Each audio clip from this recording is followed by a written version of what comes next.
Good evening, good morning, good night, good day to all the subscribers of the Parker Daniel Show. My name is Anthony Parker, and before I go any further, because we have a very exciting guest today, her name is Asia. Before I go any further, we're going to want you to subscribe continuously, hit the notification bell, like, share, comment, follow, tell a friend, and whatnot, so we can build this thing one subscriber and interview at a time. I told you all, if you continue to stay with us, we're going to bring y'all some very exciting topics, and this one leaves no what's the word I'm looking for? Oh, anyway, this one's a good topic. We're going to be talking to Asia. She has a guide dog. She's a totally blind individual, and a lot of people have seen guide dogs, service dogs, with individuals who are impaired or individuals who may be in some type of situation where they need one. And Asia is going to answer all the questions about it, how she went through the training, and just the do's and don'ts when you're approaching guide dogs and things of that nature. So today we're just going to title this maybe guide dogs versus canes, because I'm going to ask her today what does she prefer to have, a cane, use a cane or a guide dog. So without further delay, because I'm excited, we're going to bring on Asia. Are you with us? Yes, I am. How are you doing today, Asia? I'm doing pretty good. Good. Let me say thank you so much for coming to the show. I was kind of, I didn't think that I was like, man, I don't know if she would want to come and do this and whatnot, but I'm glad that you decided to do it and blessed us with your story. So let's start from the beginning. Give the audience a little synopsis of your history in terms of your impairment, and we'll move forward because we want to get to the guide dog situation. So go ahead, tell them about yourself. Well, about 4 years ago, I started having strange symptoms, like similar to dehydration symptoms, throwing up, extreme headaches. And I went to a doctor because I was having some hearing problems. Found out I lost 60% of hearing in my left ear. Well, the following week, I was having terrible vision, barely able to see lights and colors and shapes. So I went to the emergency room, found out I had a brain tumor in the back of my skull, and they had to remove it. Luckily, when they removed it, I got my hearing back, but I lost my vision. And what terminology? What they have a name for the reasoning that the tumor was caused by a disease that I have, hereditary, von Hippel-Lindau. Say it again. It is called von Hippel-Lindau. It causes tumors and cysts on all major organs. Okay. And are you totally blind? Yes. Okay. So take us to the time in which you had become blind, just briefly, in regards to your thinking. Were you, depressed, or you just accepted and moved on, or what was your thinking at that time? The blindness really didn't bother me because my vision was just so gone. It wasn't a surprise that I went blind. Okay. I had to stay in the hospital for a very long time, though, and that really got to me. Okay. I don't like hospitals. And I don't think no one does. So as we move on to your independency, tell us what methods that you had used in order to develop your sense of independence. Being able to go to different places on your own and things like that. Well, since I was in the hospital for so long, I first had to build up muscle mass again because I lost some muscle. So I was first sleeping a lot and just plain resting.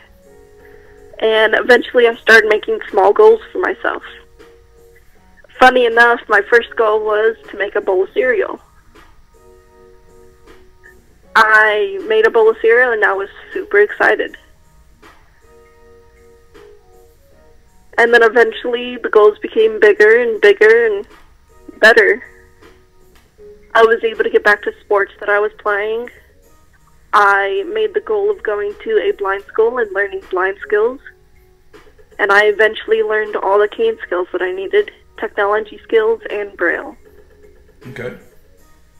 So you a very good traveler, I presume, with the cane? Yes. Okay. I have been on public buses. I have traveled a big city because the blind school that I went to was in Columbus, Ohio. Okay. And that was interesting to travel there. Okay. So what made you transform or transfer your cane, go from your cane to getting a guide dog, as we segue into the topic? Well, when I got to the blind school, I had a little bit of cane skills, but not much. And my mobility instructor, as I advanced with my cane skills, she suggested a guide dog. Because I was becoming so good at traveling and enjoying it so much, being able just to get around by myself, that she suggested it. So we started looking up guide dog schools and what breed I'd be interested in and everything. And I applied. So you were receptive to the idea of getting a guide dog. You know, because some people, I think, I'm of the opinion that a person who has a guide dog, they don't feel as independent as one who has a cane. Can you dispute that or that theory? It's actually a bit of a better independence, but most people don't want a guide dog because of the responsibility. And what prompted you to go out and say, yeah, I'm gonna get me one? I wanted a guide dog because I knew the better independence. I had some troubles with weather, and I call wind my mortal enemy because it really messes with my orientation. Oh, okay. And I was told with all kinds of weather conditions, a guide dog would be perfect for that. Okay. Because you're able to stay in a straighter line, you're able to find obstacles better. And that was one of the reasons why you prefer the guide dog over a cane? Oh, absolutely. Okay. So let's go here. You went to the school for training. How long was the training session? The guide dog school I went to is Leader Dog in Rochester, Michigan. And their classes are 3 weeks long. Some schools have 2-week classes, but for a first guide dog owner, I recommend 3 week. Just because you're there a little longer, you're bonding with the dog a little longer, and learning from the trainers. Okay. And did you have a preference in terms of whether you want a boy, girl, or is it easier to have girl with a girl dog, or does it matter? My preference was to get a male dog because I also own another dog. It's just a companion, but he is a male and I'm used to being around them. Okay. Well, we're going to bounce back and forth because there's a lot of things that I want to touch on. Explain to the people about the services that a guide dog actually provide while working, and when not to touch them and things like that. Well, one of the basic things that they do is they keep you in the middle of a sidewalk straight. Unless they are going around an obstacle that may be either on the ground or overhead or even a car. Okay. So overhead obstacles, which could be trees or even a strange post in a weird place, are the most difficult for them to observe because it is not a natural thing for them to look up. Right. What signifies to the people that a guide dog is working? How would a person who's unfamiliar would know, if a guide dog is working or if it's not working? When you can pet them, when you cannot pet them, things like that. The best thing is to ask the handler, "May I pet your dog?" A majority of the time, the handler will say no, and you cannot take offense to that because they are working. Okay. If the handler is not holding the harness, then it may be likely they will say yes, but they could also still say no. Okay. So in essence, whenever they have their harness on, they're actually doing work, right? Yes. And Whether they're laying down at on the ground by a chair while you're eating at a restaurant, they're working because they have to be calm. Okay. Or they're guiding you down a sidewalk. Okay. And speaking of places like restaurants and things like that, where can you take guide dogs and where can you not take them? You can take them any public place a human is allowed. But like very specific places like in hospitals, the ICU. They're not permitted. No. Just because the person that's there needs extreme care, they can't have certain things come into the room. Okay. We were talking earlier about the fact that you have to be very knowledgeable about where you're going, even though you have a dog. Explain to them a little, touch on that a little briefly, because I honestly, I knew that you have to be familiar with areas in which where you go, but a lot of people may think, may not think that that's the case, and may think that the dog knows where to take their handler. So speak on that briefly. Now, the public may think that the dog knows exactly where you need to go when you maybe talk to them. Oh, let's go home now. But that's not true. You're just talking to your dog like some people do. The handler has to know exactly where they're going, which streets they're crossing, and which direction they're going. Okay. Because if they don't, they could disorient the dog and disorient where you're going. So y'all hear that? You have to be makes a huge mess. Well mobilized, or you have to know your mobility in order to basically have a guide dog. You just can't get one and just say, well, he's going to lead me wherever you want, I want to go, and that's not the case. So how protective are these dogs when it comes to like other animals? We had talked about that earlier. Do they attack them, or do they just ignore them? They're specifically trained and chosen for their calm personalities and their non-aggressive tendencies. Okay. If they become too aggressive, they could actually be early retired or career changed, which is being changed into a different job. Okay. And how long are you allowed to keep a guide dog before you say he has to be retired? And tell us, what signs do you look for when that comes up? The average is between 8 and 10 years. When they turn between 8 and 10 years old, that they would retire. They may have to retire early for some reason, or retire later because they just want to work more. They will tell you when they want to retire. Like, they may be missing, let's say, truncated domes at an intersection when they've gotten it many times before, or they just may miss an obstacle that they've gotten many times before. Okay. And when you first got your dog, was there a situation where he had to actually get to learn you, or you had to learn him in terms of him showing you certain demarcations, like when traveling, like sidewalks and things like that? Were there any misses or anything like that, or the dog was head on? Oh, absolutely. When you get them, and for 6 months to a year, you're bonding with them a lot, and they may make small mistakes, like clip you on an obstacle, and so you just give them a correction and say, either watch, as my command is for him, or something else that tells them, hey, be careful of this, you gotta watch out. And you just gotta learn the harness cues, which was the most difficult thing, and I still have problems with it. They're very slight cues, whether to move slightly to the left or slightly to the right, because they're trying to get you around something. Okay. Or even if they dip their head to try to eat something or sniff something. They're not allowed to do that, right? Oh, absolutely not. Okay.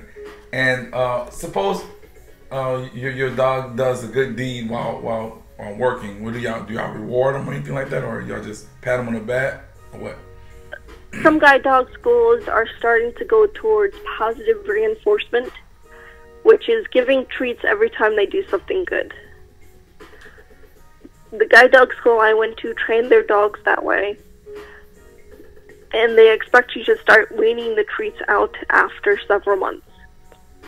Okay. I had to cut them out completely because Grayson started to become distracted by the treats. Okay. He started missing truncated domes at least a foot or two before them because he wanted the treat. Right. Okay. But other than that, you would give them a good boy or a good girl or a good scratching. Okay. And what dogs are used for guide dogs for the vision impaired? Is there a certain type of dogs that they use? The most common breeds are the Labradors and Golden Retrievers. The guide dog school I went to has recently started training Labradors crossed with Golden Retrievers. Are those a better breed, or is there a better breed of guide dogs when you choose one? They're all really good breeds. It's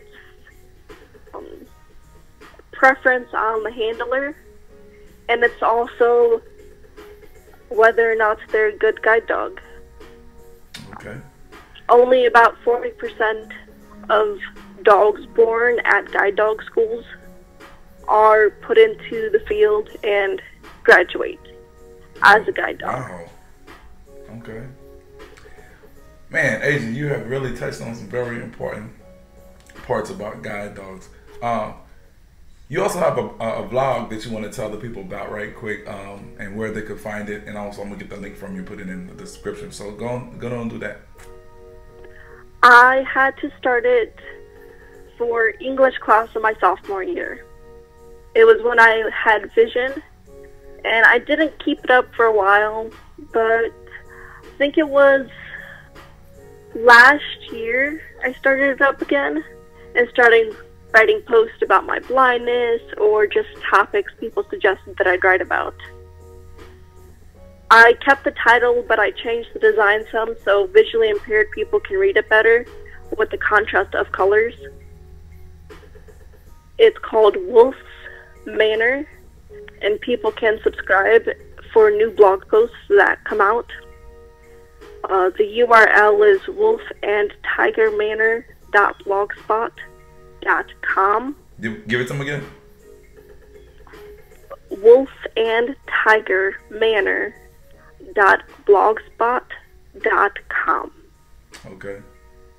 So y'all go ahead and check that out. Like I said, I'm gonna put the links in the description. But in the meantime, you have any questions for me that you want to ask or ask the audience right quick before you leave, Asia?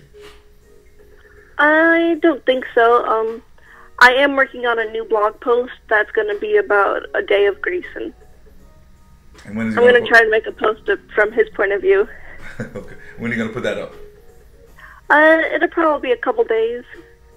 Okay. I have to think about it more. Okay. Well, definitely. I'm going to subscribe, and I'll get everyone as far as who's in my listening audience to subscribe. I checked out some of them already, and they are very interesting. So with that being said, you all, I want to thank Asia for coming on talking about her dog Grayson. Am I correct? Yes. Whom she loves dearly, whom she chooses over her cane, and she just told you all the reasons why and whatnot. They make a good company. I have three or four friends that have dogs, and they're very clean. They're very smart. They definitely love their handler and what have you. I mean, the first time I had approached my friend when I went to go pet him, and she was like, no. I mean, I was like, I kind of got offended, but she explained to me why. So we'll be bringing you more topics on this guide dogs and what people prefer and things of nature. But I definitely want to thank Asia for coming on and letting her story be heard. So Asia, with that being said, why don't you tell people to subscribe to the Parker Daniels Show? Can you do that for me? Yeah, thank you for having me on, and definitely subscribe to the Parker Daniel Show. So y'all heard Asia. And again, subscribe, hit that notification bell so that you can get updates, and share, follow, like, and comment. And with that being said, I guess I don't have anything else to say. Have a nice day. That's good. I'm out.